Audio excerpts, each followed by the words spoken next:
Hey, everybody, welcome back to the Lead Management Masterminds podcast. This is Scott Payne.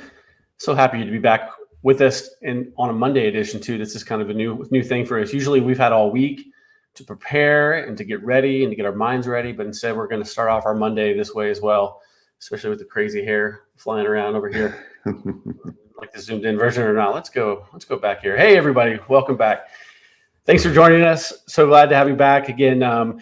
We're doing our three-part series here today. Three-part series. This is part number 2. Part number 2 today is around purchase best practices and lead management best practices around purchase. Now, this is something we've been preparing for a while. And in fact, we even had something a while back called the Purchase Preparedness Plan, which was to try to get our lenders and our clients to start thinking about what they would do in Velocify, what they would do in their lead management systems when it came to purchase. And fast forward a couple of years, it finally happened. Rates have gone up. People are now focused on purchase, and we're really excited to share with you all of the cool stuff we've come up with to really make the system work, to make Velocify work, to make other kind of strategies work outside the system, really work together with our lenders. So excited to share that with you guys today. To kind of recap where we were last time, we met last week to talk through, or the week before last, to talk through Encompass best practices, Encompass and Velocify integration best practices. And really going through what that looked like from an optimization standpoint. A lot of that ties back into this purchase thing that we're doing now and using pre-qual follow-ups and a lot of stuff that we'll talk through here in a moment, realtor information, et cetera. So excited to talk through those things as well. This is part 2, as I mentioned. Part 3, which will be coming up hopefully next week, is going to take us down the duplicate management best practice world, which is a lot of fun, let me tell you. A lot of fun on duplicate management. And those that are watching, I know that you've probably struggled with duplicate management in all the years that you've been doing lead management as well, and how to handle duplicates. We've come up with some really cool stuff that we're excited to share with you. So let's get started. Without further ado, I'm going to kick it over to Ben to say hi real quick, and then off to Kevin as well. Ben, how you doing? How's the weather in Maryland today?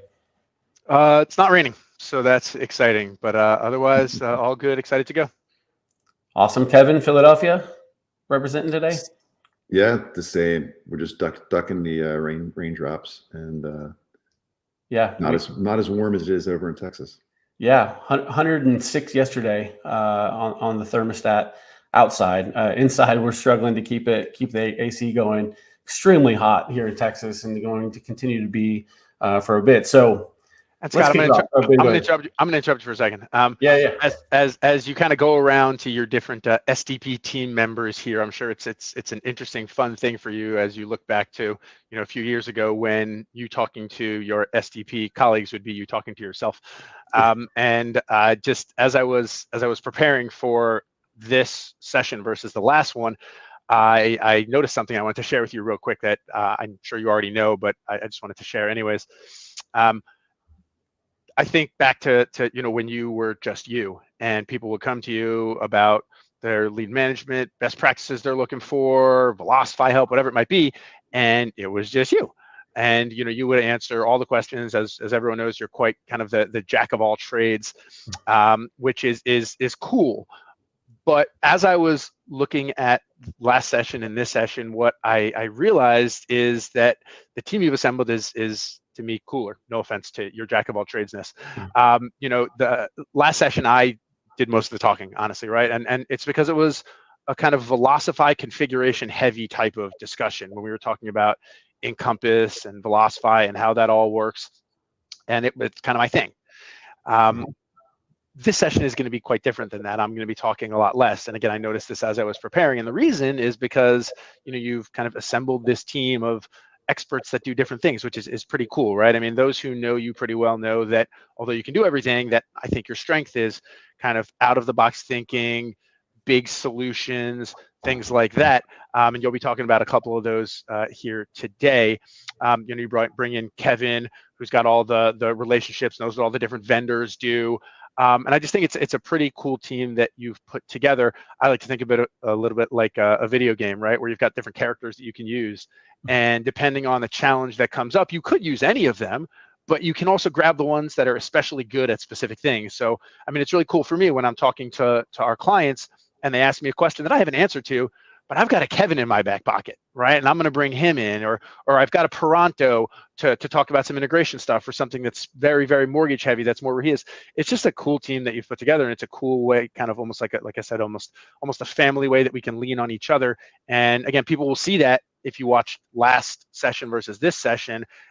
Just depending on what that thing is and where the expertise lands, it's just cool that you've put together this type of team. So just want to share. Yeah, appreciate you saying that. And it's actually, it was a lot of fun doing it by myself for a second, but really as I started to assemble a team, as we talk to clients and they mention this, I know exactly who I'm going to go to, exactly who I'm going to bring into the call.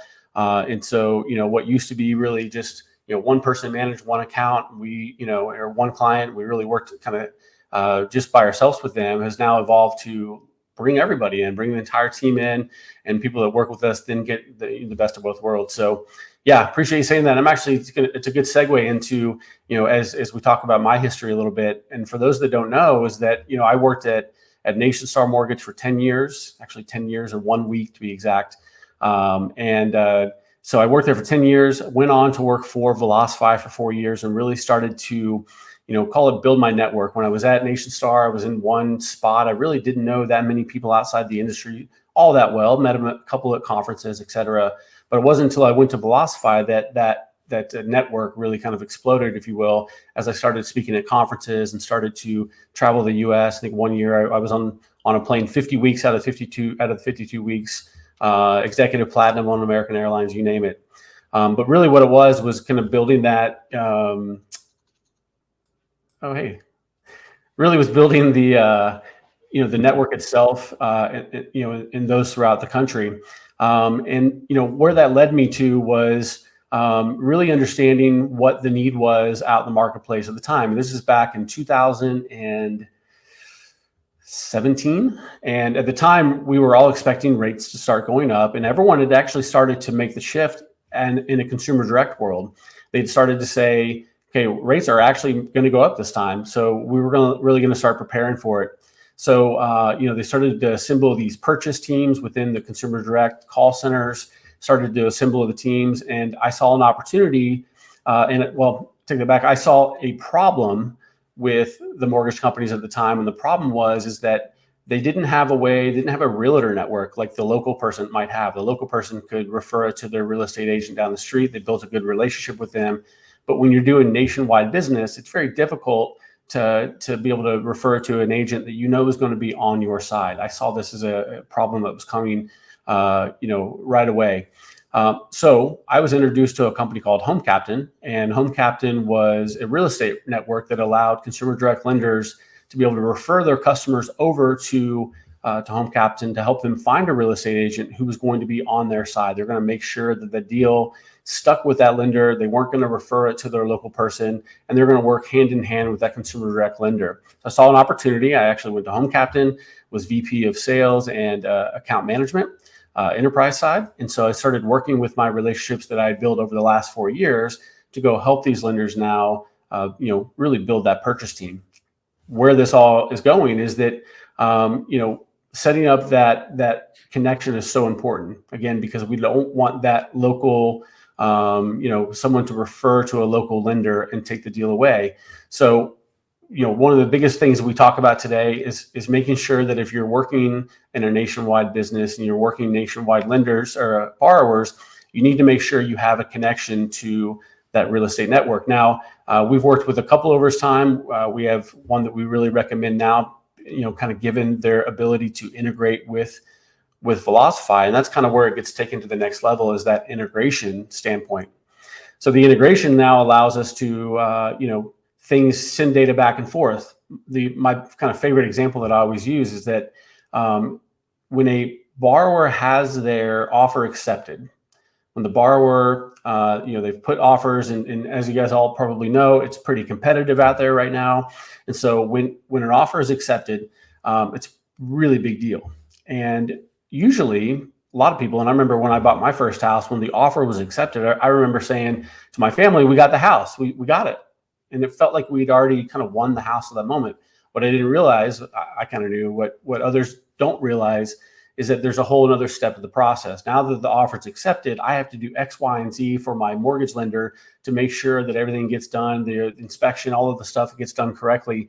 And so it's kind of a race to the finish line. And by the way, you have maybe a locked rate and you have all this other stuff that comes into play.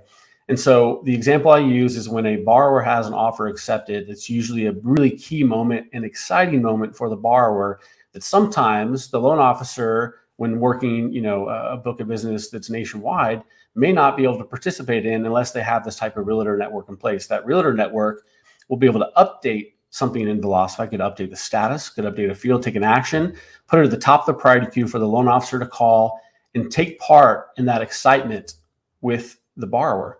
Now the loan officer is calling and saying, congratulations, I heard the offer was accepted. That's awesome, congratulations, make a big deal about it. And then, oh, by the way, here are the next steps in the process. We got to move quick. Need these things, send them to me now. And if you can eliminate a day or two there before the borrower having to call you back, and now the excitement's gone, you've wasted now a day or two, that little 1 to 2 days can really pay off down the road when you're trying to manage a big book of business. So, it's just such a key thing that if you don't have a connection to that today, you're not using something like that today, you need to make sure you let us know. We can then refer you over. We can set up the integration. We're working on all kinds of cool stuff when it comes to the other integration points for bilateral kind of information back and forth. It's really, really key to make purchase work. Kevin, anything to add to that? I know that you used that in the past. You've used a service like this at your previous lender. Any thoughts around this as well? Yeah, no, I think it's a powerful tool, especially if it's properly implemented. And I think one of the beauties of some of the vendors that we do work with is that they've bought into this whole dual communication between the two systems. And they bought in so much that a lot of times they'll pay for the integration for the lender. So really, it's a no-cost solution for the lender most times. It's not free, I don't say, because it's like there's a lot of effort that has to go in. But from a monetary perspective, it's paid for.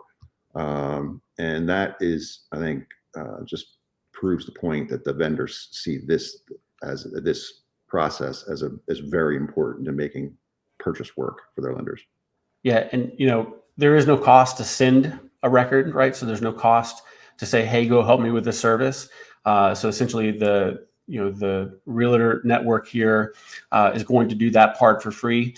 There is, to Kevin's point, a little bit of work that goes into, from your standpoint, setting up strategy and that kind of stuff. But the other thing that we're rolling out, hopefully in the next week or two, is that we're actually going to start rolling this type of training for your loan officers into a new platform that I'll talk more about at a later date, where essentially we're now going to help you train your loan officers with new initiatives like this and be able to help facilitate that with you as well. So, Ben, anything to add to that part there? No, as I mentioned, different expertises, and the two of you guys have been talking to me a lot about these types of services. And the most interesting part to me, I know we've mentioned the money a couple of times, but it's been the most interesting part that you guys have been explaining to me, especially on an ongoing basis, how these services, like there's no fees to the lender. So it's like, why wouldn't you? And then of course the answer is time, energy, effort, and things of that nature. So we always feel like it's always worth that first 30-minute conversation to find out what that time, energy, and effort is, so a lender can determine whether they want to do it or not. Because if it's not money and it's not that much time, why wouldn't you do it? So to me, that's the most interesting part. Yeah, Scott, if you don't mind, I just wanted to double up on your the training piece that you're talking about. I think one of the biggest issues that a lot of lenders have is that their loan officers, they put in a new system, put in a new service. Let's do a realtor network, for example. The loan officers are really excited and work it really hard and use the system for the first quarter. And then it drifts apart. And as you have either attrition of loan officers, new loan officers coming in, new classes of loan officers you're training, within 6-12 months, there just isn't as much utilization of the systems that are in place. So having that consistent training on not only new people coming in, but current people that are just getting, recertified every year will allow your system, however it's set up, whatever systems whatever ancillary third-party systems you're using, to continually work the best it possibly can, because the loan officers will know what to do and how to engage. 1,000,000%. One thing I've heard to add too is that these services also provide benefit to the borrower. and I think it's like in 41 states, they can offer cash back to the borrower as part of the transaction as well. So now you can make it part of your pitch as you're doing a pre-approval when you say the next step in the process is to get matched with a real estate agent. And by the way, you're going to get some cash back. So whenever you move in, maybe you can buy your refrigerator, or you can buy your washer dryer setup you need, whatever it might be. You get a little bit of that cash back to help them and add it as an added incentive to working with you, the lender, that you're going to hook them up with not only a great real estate agent, great process, a great communication between the lender and the real estate agent, but also some cash back at closing that will go a long way as well. So speaking of realtors, go ahead. Sorry, just to double up on that. I mean, that's the biggest. I mean, the reason a lot of people use these realtor networks, stuff like that, is because the delay between a lead coming in and that borrower actually finding a home is so long that it's impossible for the loan officers to consistently be able to keep touch with the borrower, and there is a lot of loss of business from realtors sending it to their buddy or their pal or whoever, where it's moving that loan somewhere else outside of you. So these networks, or the realtors, are incentivized to keep that business in-house, and that helps the lender greatly in maintaining those relationships and not losing out on those deals. Conversion rates. Here we go. Everyone's talking about conversion rates, and this is a key part to really knocking it out of the park.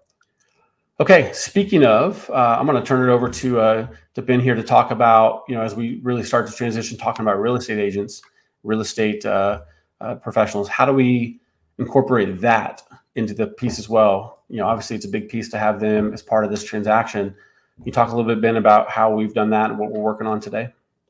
Yeah, and this isn't something that's super complex, and actually we touched on it during the Encompass conversation last time. If you go to a lender and you say, hey, for purchase transactions, as the loan is progressing, do you want to keep the realtor up to date? And the answer is always yes. Why would you not want to? We know that that real estate agents want to know what's going on. They're going to refer more business if they're staying. Everyone wants to do it. And in my experience, usually about 75% of lenders that I speak to say they're already doing it using some kind of mortgage CRM tool. So if you're speaking to a consumer direct type of lender, most of them also have a distributed retail aspect of their organization, and they have a mortgage CRM, like a Total Expert, a Top of Mind, those types of things. And the consumer direct team will say, yeah, we just use that mortgage CRM that the entire company uses to keep the realtors up to date. And that's totally cool. That's great. But there are some lenders who don't have that or don't do that. And they're looking for a way to do those realtor updates because, again, everyone agrees that they should be done. So with Velocify, depending on how you have your Encompass integration set up, you can sync the realtor's name and email address from Encompass into Velocify, and you can use Velocify to send those types of updates. In fact, depending on the version of Velocify you have and when you got that version of Velocify, you may already have some emails built out in your Velocify system. You just need to kind of configure them and turn them on and make sure you're getting those updates from Encompass. So very, very basic thing. But because Velocify is very often seen as a lead management tool versus loan management, some people don't think about the idea that you can use Velocify to send those type of realtor updates, but it's something you can definitely do if you want to. Talk a little bit about, well, maybe I can even just share how we've seen that in the past, where some real estate agents are going to kind of want their own kind of custom settings. Some real estate agents say, I want to know everything. Some are going to say, I don't want to know everything, or let me know these big things. And so we really can work with lenders to find out what is the right way to position that with the real estate agent, but then also allow the loan officer to kind of call it flag it, or call it, choosing a drop down. What communication path does this real estate agent maybe want to be on, when that comes through? So all kinds of customization we do there. Kevin, did you guys use anything like this, over at your previous lender at all? I think on the distributed retail side, they did. On consumer direct side, that was something that we hadn't gotten to yet because we were just starting to get into the purchase side. We were predominantly refi at that point. But it's something that they're playing catch up at this point, and they're looking to implement. And Kevin, to your point, I think that a lot of lenders are in that situation. And on the consumer direct side, as you're moving to do more purchase, if you're in that situation like Kevin is, you just need to figure out what's the path of least resistance. whether it's time or effort, right? Is it easier to get my consumer direct team to have their loans get updates to the realtors using the same tool that we already have on the distributed retail side? Or is it quicker and easier to do it in Velocify, the tool that we're already using for our consumer direct team? And I don't think that there's a right answer, but you want to do one of them. Yeah. And, you know, part two of this obviously is the purchase side of things, but really want to make sure that that part one section we talked about is also done as well when it comes to these updates. We want to make sure that the Encompass integration to Velocify is set up the right way. We don't want to be sending the wrong stuff to this real estate agents if something is broken or what have you with the sync. So we got to make sure that that's lined up as well first before going out and doing this. So yeah, so I think that, you know, it's a pretty critical thing. You know, the other thing I talk a lot about, especially back in my days at Home Captain and talking to lenders, was that, you know, you guys have the opportunity to really set a good process and show real estate agents that you know what you're doing. You know, I think there's some stigma out there, you know, in the past about working with the national call center type of deal versus working with the local lender with the real estate agent. And really, these are the types of things that can set that apart and really start to show real estate professionals out there that you're able to really handle, and you know your business, you have a great process, you have a great, you know, keeps them always kind of updated along the way. This is a really key part you should be looking at. So we're transitioning that over now to another thing I think real estate agents are big fans of is making sure the lender is following up and following up with something that's pre-approval as they're going out and making sure that, you know, they're trying to play the game of the offer game and what's available and what's not and all of that stuff, you know, really looks good upon you, the lender, when you're following up with your borrowers and checking in to see how things are going. So I'm going to transition back over to Ben to talk a little bit about what we've done from a pre-approval, pre-qualification standpoint in Velocify or, you know, lead management.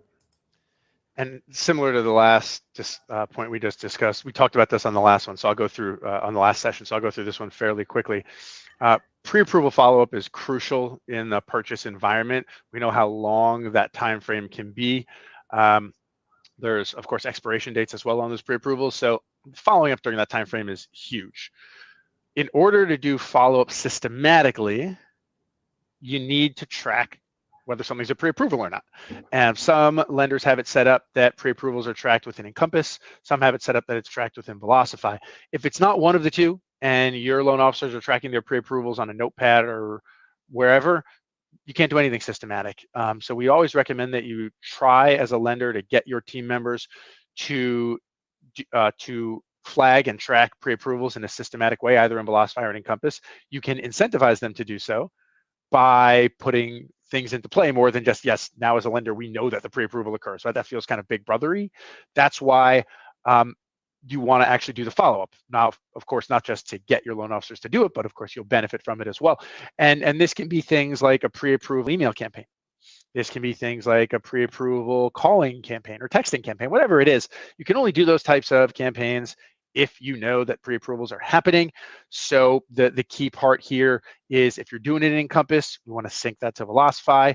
If you're not doing it in Encompass, then it should be tracked in Velocify. It's got to be tracked somewhere. Then get those email, text message, and calling campaigns going. Not only will you see good results as a lender, of course, because there's more follow-up, but your loan officers are much more likely to take that extra couple of minutes to flag something as a pre-approval if they know that a campaign will systematically be working for them.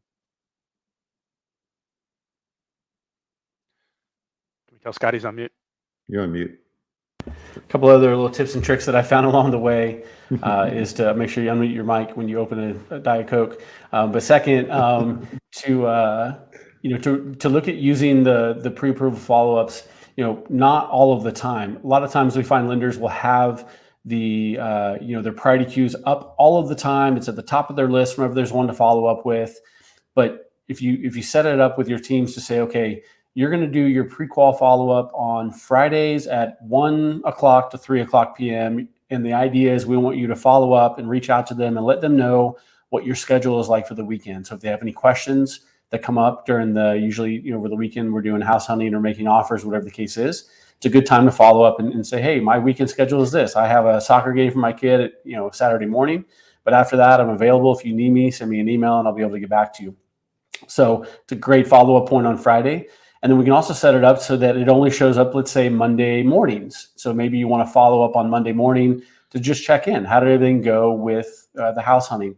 When we start to layer in things like, the buying status, we'll talk more about that, or the priority, or if the lead is flagged, or maybe it's a lead score, and these types of things, we could start to leverage that into the follow-up as well, to say that if it's a high scored, that's a buying status, it's really close, in looking to buy something now, making offers actively, maybe it was already sent to, to the third party, like a Clever or whatever, and we're getting updates from them. That updates the lead. And those are the ones we follow up with every Friday and Monday. But then those who are maybe a little less down the, maybe not as interested in buying a house right now, maybe those are the ones that show up every 2 weeks, 3 weeks, whatever the case is. Really can get, customized to not only what you believe works, what we work with our best practices, but also what your loan officers feel comfortable with as well. We've done this a couple of times where loan officers just don't buy into it. They end up skipping those in the list. They move their way down. So we got to put things in place. We've got to use their feedback as well and work as a team to figure out what the right solution is for this pre-qual follow-up. Lots of success we've seen with lenders doing this in a systematic way, like prioritization. All right, Kevin, Ben, anything to add on that? No, all right, so Ben, I want to move back over to you to talk through the buying status. This is something that you came up with and really worked with a couple of lenders to get set up. The idea that there are things in Velocify in particular that we would love to work one way, but we just have to kind of work around a little bit and come up with some creative and custom solutions to fix. Hence the solutions you see right here, over here on our shirt. So, we're constantly figuring this stuff out. Talk a little bit about buying status and what you've done, why it's important, what lenders have seen the success out of it with. Yeah, and when we think about buying status, right, it's one of many things that are really important when you're thinking about following up on a purchase transaction. There's a bunch of things, and Scott, I'm going to hand it back over to you in just a little bit to talk about kind of a larger list of pieces of information that we want to collect from a home buyer in order to be more strategic. So we'll get to that in a minute. But when we think specifically about something like a buying status, which can mean different things to different people, right? A buying status can mean, do I have a realtor or not? A buying status can mean the time frame for buying. Usually the time frame is the big part, and Scott just touched upon that with regards to pre-approvals, but it's anytime, right? The second that you as a loan officer speak to a potential home buyer, one of the first questions you always ask is, how far along are you? Right? Do you feel like do you want to do a pre-qual now? Are you looking at homes yet? Right? And just kind of a basic time frame. And for anyone who's on the last call or the last session, you might remember that I said, when I think about best practices, it's not always about what exactly should be done in a certain type of scenario. It's just that you address it in some way. And this is an example of that. I'm actually going to use a concrete example with a lender that I just was working with last week, where we talked about using this idea of buying status. And I went in and I looked at their Velocify setup, excuse me, and they have a time frame for buying field that they have in Velocify. They already have that there, which is great. Not everyone has something like that. They do, which is awesome. It's like ASAP, up to 3 months, and more than 3 months long-term, something like that. So they have that option, which is great. They also have a status where the loan officer clearly indicates that this person is shopping for a home. And for anyone who's in the shopping for a home status, the idea is that we have a time frame, which is great. The lender also has it set up to say when a lead is in the shopping for a home status, if it's ASAP, then have it called and emailed and texted in this way. If it's up to 3 months, have it called, emailed, and text messaged this way. And if it's a long-term, same thing.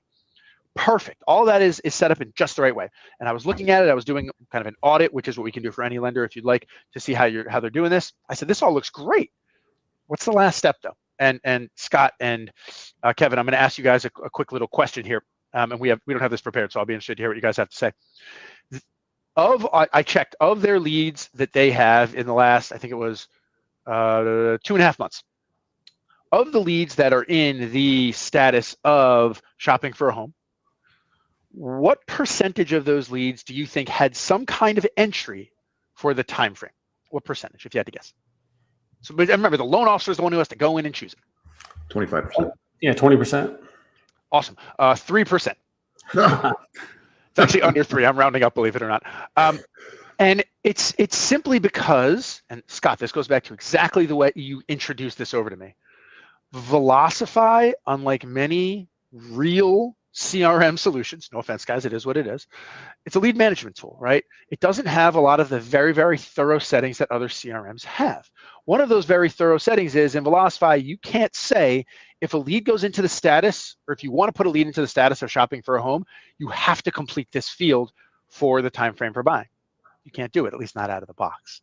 Now, we've come up with a couple of ways, and I'm actually going to touch on one of the other ways a little bit later, Scott, during your part, but we've come up with some ways to make this what I'll call semi-required. Because that's the key to all of this. You can spend all day as a lender putting these strategies into play for the time frame, but if 3% of your leads have that value in there, then all the work you put in isn't really doing a whole lot. And that's one of the key things, as Scott mentioned with our solutions, that's one of the key things that we do is we find ways to get you where you want to be when maybe your software solution doesn't have that out of the box. This buying status is one of them, and we can share that information if anyone is interested in hearing about how to make that kind of semi-required. And part of that consultation that we provide, of course, is to see, are you like the lender that I just worked with that has has 90% of it done, but they don't have that part that makes it pretty required? Or maybe you don't have that, and we can help you to build that out too. Yeah, huge stuff. It's all about eliminating the need to go in and click around, have some automation around it. As we all know, save our salespeople time. Saving them time is going to allow them to do more things, such as call more leads, and call more leads converts more loans. Believe it or not, it's a numbers game. Yeah. Kevin, anything to add there? Yeah, the only thing I want to add is I know I've talked to Ben a lot over the last couple of months about purchase and this, and one of the things that sticks in my head is that time frame. Like some lenders may have 6 to 9 months, 3 to 6 months, up 3 months, and you may have multiple ones. And the one beauty that I thought, and like Ben I thought it was genius. He thought of as like, just because a lead is 9 months today, in 8 months, it's not 9 months anymore. It's now a month or sooner. And so you're to Ben's point earlier about how different contact strategies, different flows, depending upon how quickly that person wants to look for a home, having a solution to automate that change as it gets closer to that person's target to do something is powerful. Super powerful. All right, I'm going to transition real quick over to another piece that I think gets, I don't know, not lost, but just sometimes overlooked with some lenders. They kind of forget about it, I guess. And that's really around what we call custom lead views, but really is called script form view. But we really try not to ever say that word script because it makes people think they're going to be reading off of a script. And we found over time working with loan officers that when you say the word script, they immediately turn off and say, I'm not going to use it. They would just want to use what they've used in the past. And so one of the things that we have found really, really impactful when it comes to purchase is making sure that we give them the fields that come over on the lead record in a nice, clean way. But we also are asking them to take a survey, if you will. Take a quick survey, sounds bad, so I can't really say that either, but ask some questions that will help us prioritize that lead for you automatically down the road. So based on how you enter this and based on how the customer answers these questions, we could start to sort your priority view in the right way. We could say that those that have a higher chance of conversion based on these answers are going to be at the top of your list of your pre-qual follow-ups versus maybe a little lower in conjunction with things like the buy-in status, which, as we mentioned, can now be more dynamic. So in using this custom lead view, we have implemented, call it a purchase lead, survey. I'm just kind of looking over my screen here. I was going to see if I could figure out a way to share this with everyone. It doesn't appear I'm going to be able to at the moment. We'll figure that out next time. But some questions that you would want the loan officer to ask that may not be entered on every lead record that you get. And I'm going to look over here on my screen. Things like, what is your time for buying has been mentioned. The time frame there that can be adjusted. First time home buyer. The other important question I like is, are you familiar with the purchase process? you may have bought a home, a borrower may have bought a home, they're not a first-time home buyer, they bought a home 15 years ago, but they no longer kind of know what the process is. So are you familiar with the buying process or not? And some people are going to say, yes, I buy lots of houses. Others are going to say, no, it's been a while. And so that's also a yes, no question that we can now look at. Are they a first-time home buyer? No.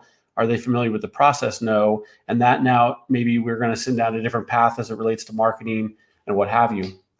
Things like found a new home. What is the contract date if you've already found a home or made an offer? What is your current situation? Are you owning or renting? Is your purchase of buying a new home contingent on selling another home? And so are there contingencies there that we need to be aware of? Do they want a pre-approval or pre-qualification? And then things like, are you currently working with a real estate agent? Yes or no? And as they answer those questions, we can then feed, okay, well, if they say no, now we need to then kick off the introduction to the real estate network. So we can say the next step in the process is get you matched with one of our professional real estate agents and kick that part off. You can start to use this custom lead script, along the way. It's also important to note that when we're doing our pre-qual follow-ups, it's good for the loan officers to jump back in and update any of this information. Someone might have said that they were buying a home in 3 to 6 months, but now it's been accelerated to 30 days.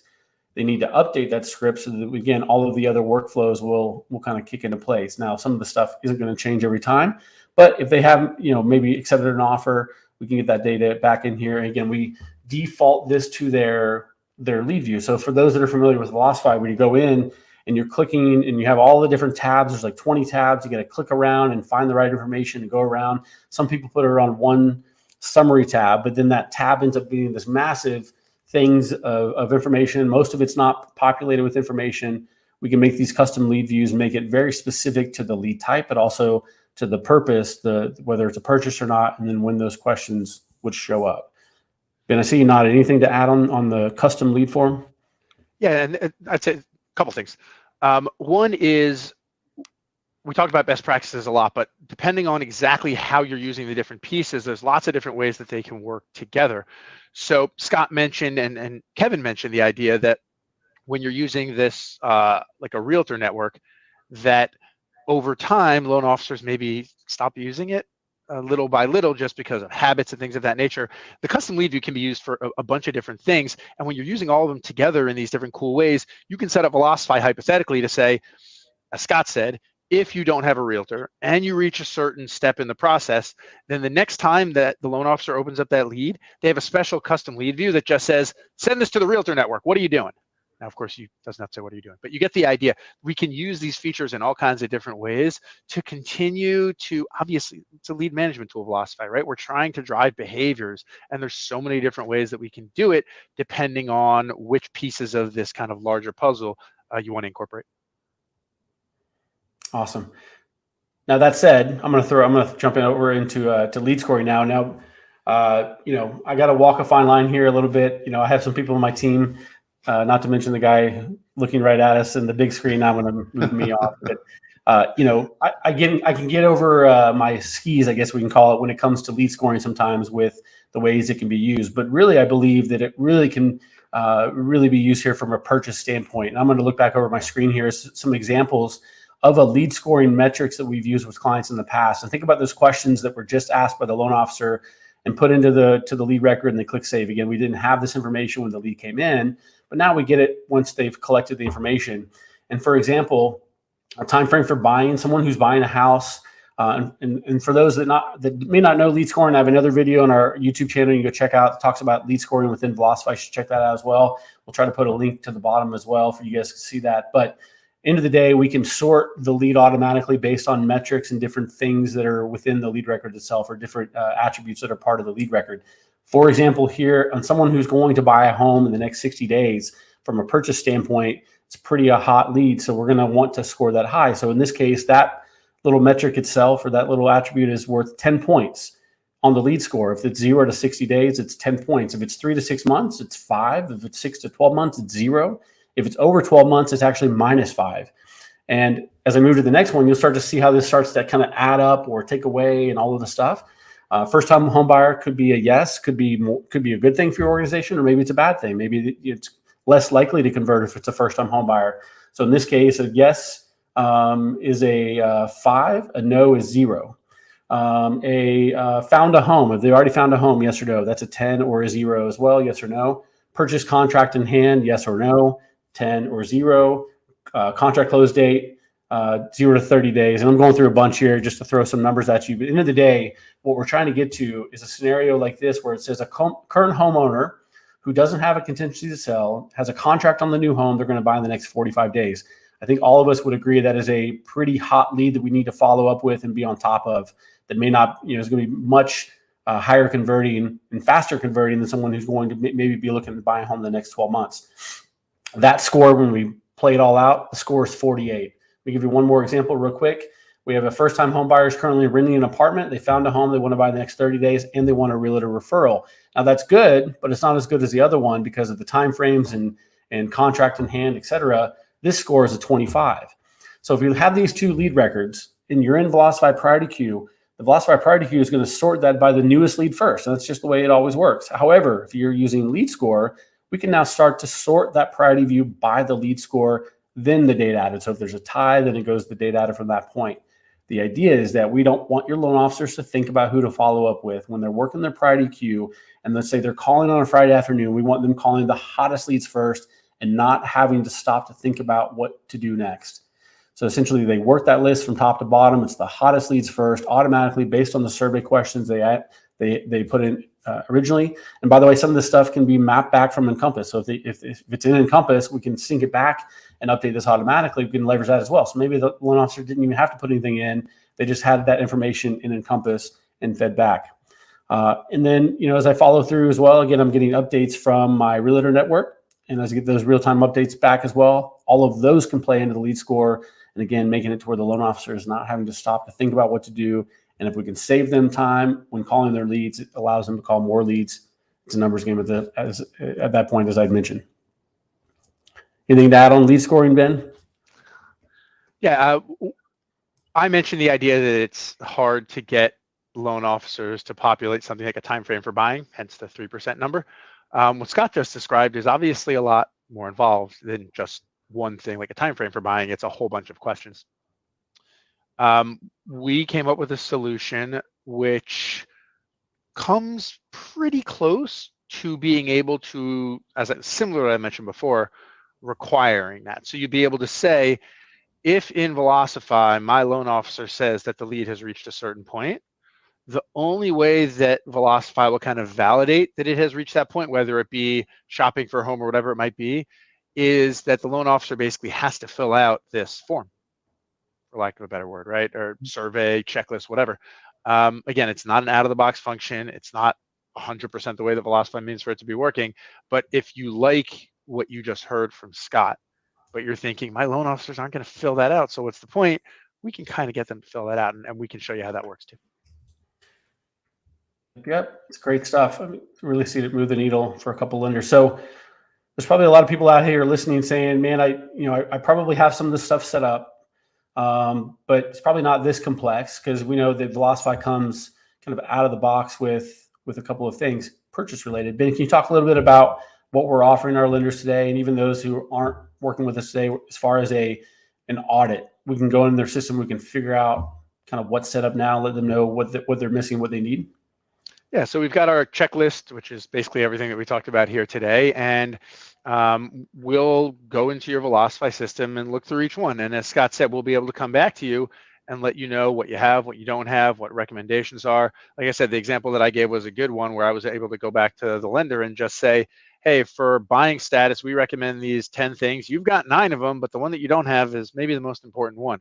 So let's recommend that you maybe do something about that.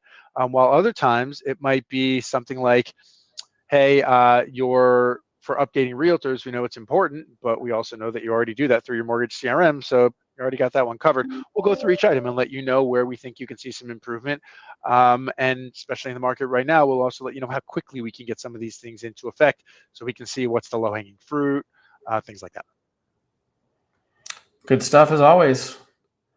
All right, I think we're about to wrap up here. No questions came through, but if you have any questions, be sure to put them in the comments of the actual LinkedIn or YouTube comments. We'll be able to jump in there and respond. I'm also going to have links to our lead scoring video, but also to the Encompass integration video we did last week. I'll have those in the comments as well. Ben, any follow-up thoughts? Kevin, any thoughts? I love doing these things. No. That's all I got. Yeah. It's No, not I think fun. just purchase is really important. I mean, it's obviously an important thing for lenders to do, and I think that the ability to create a complete workflow sales process in purchase it's just really important. And I think so there's a lot we can do to help. Yeah, the one thing that I was talking to a Clever CEO, and really talking to him about like what are the best practices from his standpoint. And one of the things that he said is that you really need to be ready to make a commitment to this. There's a lot of times people are going to try to jump out and jump back in. It really works when you make a commitment to it. You get people who are dedicated to the purchase process. You get some dedication there. It really can make some long-term effect there as well. So really excited to introduce you guys to some people in the industry, show you our best practices. If you have any questions, again, put them in the chat. We'll be back in about a week or so to talk through our 3-part series. Our last part, duplicate management. Kevin, Ben, thanks for joining. It's been an honor to be on the show with you guys. And playing DJ as well, as you guys see I'm moving stuff around. Have a lot of fun over here. All right, everyone have a great day. Thanks for watching. Have a good day. Bye-bye.